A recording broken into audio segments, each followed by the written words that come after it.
Assalamualaikum warahmatullahi wabarakatuh. Guys, pagi ini saya berada di kota Solo.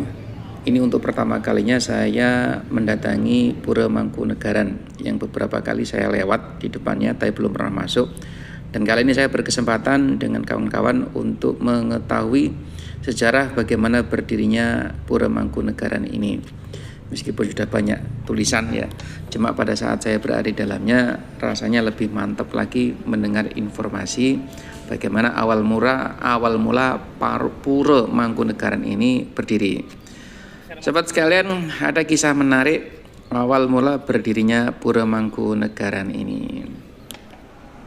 Pagi guys, ini sebelum kita lanjut perjalanan goes ke beberapa negara, kita singgah dulu di salah satu cagar budaya Indonesia, yakni Kadipaten Mangkunegaran yang ada di Surakarta. Ini kita alhamdulillah dapat kesempatan untuk mampir di cagar budaya yang menurut saya luar biasa untuk salah satu poin negara Indonesia. Ya, ini tepatnya berada di Jawa Tengah, Surakarta. Oke, sebelum kita lanjut perjalanan, kita lihat-lihat dulu arena yang ada di dalam. Mungkin sebagai salah satu untuk promo di luar negeri nanti ya.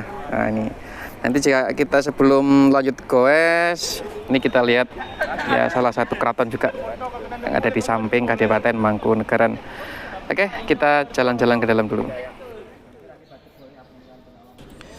Sobat sekalian, kami menyusuri beberapa tempat yang masih terjaga dengan rapi hingga saat ini di dalam Pura Mangkunegaran ini sambil mendengarkan cerita dari guide kami. Bagaimana awal mula Pura Mangkunegaran ini berdiri.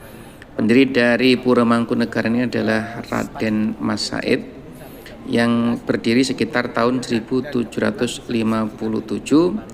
setelah adanya perjanjian Salatiga.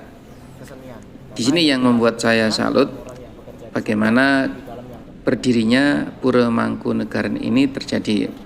Jadi sebelum Pura Mangkunegaran ini berdiri, sobat sekalian, Raden Mas Said pada saat itu termasuk tokoh yang sering mengadakan pemberontakan kepada pemerintah VOC karena kebijakan-kebijakan yang tidak menguntungkan masyarakat Solo Surakarta pada saat itu.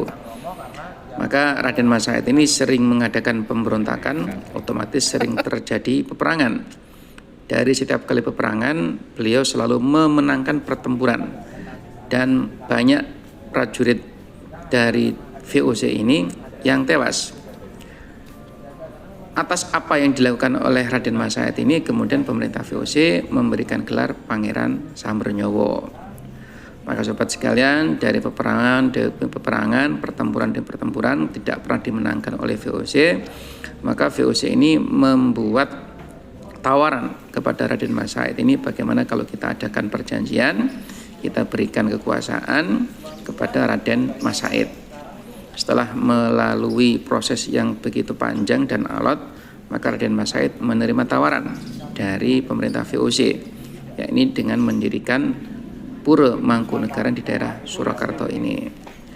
Maka setelah perjanjian itu sobat sekalian, setelah ditandatangani, maka Raden Mas Said boleh menggunakan gelar dari nama ayah beliau, Mangkunegaran.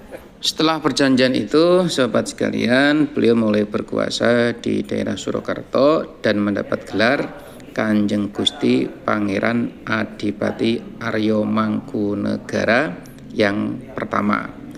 Dan saat itu kekuasaan atau kepemimpinan di daerah Surakarta ini dilakukan secara turun-temurun.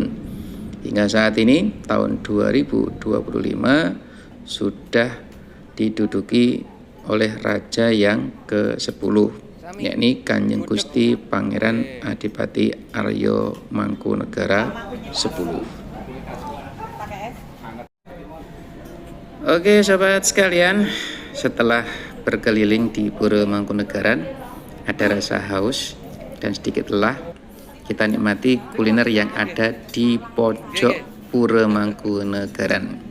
Kita makan khas Jawa Tengah atau khas Solo, ya ini gudeg sama krecek dengan minuman beras kencur.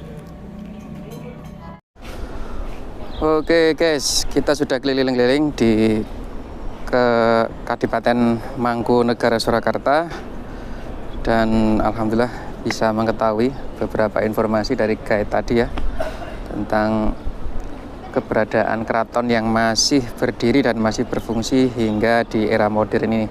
Oke, sampai jumpa di video berikutnya. Mungkin kita masih explore di kota Solo dan Surakarta ini.